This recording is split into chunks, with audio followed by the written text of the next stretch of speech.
भारतीय ज्योतिष और लोक जीवन का वह कालखंड है जब सूर्य रोहिणी नक्षत्र में प्रवेश करता है और लगभग 9 दिनों तक धरती पर तीव्र ताप, लू और शुष्कता का प्रभाव बढ़ जाता है। ग्रामीण भारत में इसे खगोलीय घटना नहीं माना गया बल्कि प्रकृति के संतुलन का एक अनिवार्य तप भी समझा गया। लोक विश्वास कहता है, जेठ तपे तो सावन हंसे, अर्थात यदि 9 तपा धरती से ठीक से तपता है तो वर्षा का आगे का संतुलन बेहतर होता है, कीटाणु नष्ट होते हैं, वातावरण में नमी संतुलित रहती है, कृषि चक्र को शक्ति मिलती है। यही कारण है कि इसकी चर्चा इतनी होती है कि क्योंकि ये तापमान नहीं बल्कि प्रकृति की चेतावनी, अनुशासन और पुनर्संतुलन का समय है। परंतु आज का 9 तपा पहले जैसे नहीं रहा। पहले यह प्रकृति तक सीमित था, असहनीय तप था।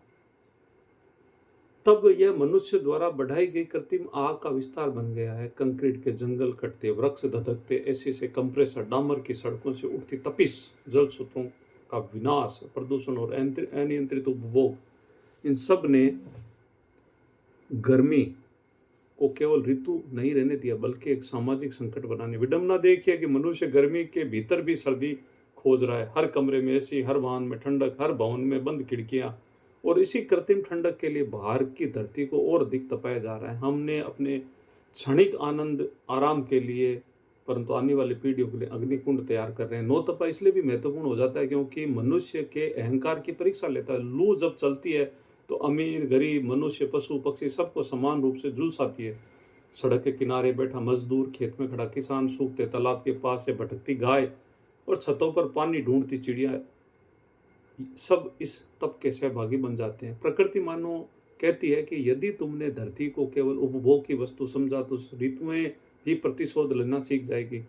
और शासन प्रशासन की तपी हुई व्यवस्था भी कह रही है कि ये गहरा सामाजिक व्यंग्य है जो आज केवल मौसम में नहीं तपा, व्यवस्था के भीतर भी तप कर कठोर संवेदनशील हो गया है। कार्यालयों में फाइलों की गर्मी, राजनीति में भाषणों की गर्मी, सड़कों पर क्रोध की गर्मी, समाज में असहिष्णुता की गर्मी, मारो हर संस्थान लू के तपेड़ों में बदल गया हो। परिणाम सड़क पर दिख रहा है, अधिकता, हिंसा, अव्यवस्था, दुर्घटनाएं, जल संकट, बिजली संकट, मनुष्य के भीतर बढ़ती चिड़चिड़ाहट, सब सत्ता के 500 अंग तपे हुए हैं। अब जनता की धमनियों में भी बेचैनी दौड़ने लगती है। 9 तपा हमें केवल मौसम का समाचार नहीं देता है, सभ्यता का दर्पण भी सिखाता है। ये पूछता है कि क्या हमने विकास के नाम पर पृथ्वी की सहनशीलता समाप्त कर दी? क्या हम प्रकृति के साथ रहना भूल गए? क्या और क्या हमारी व्यवस्था भी उसी तपिश में कठोर होकर मानवीय संवेदना खोती जा रही है? शायद 9 तपा सबसे बड़ा संदेश यही है कि धरती को तपना स्वीकार है पर मनुष्य का संतुलन नहीं। यदि प्रकृति का ताप संतुलित नहीं था तो समाज का ताप भी एक दिन ऐसा ही नहीं हो जाएगा। धन्यवाद।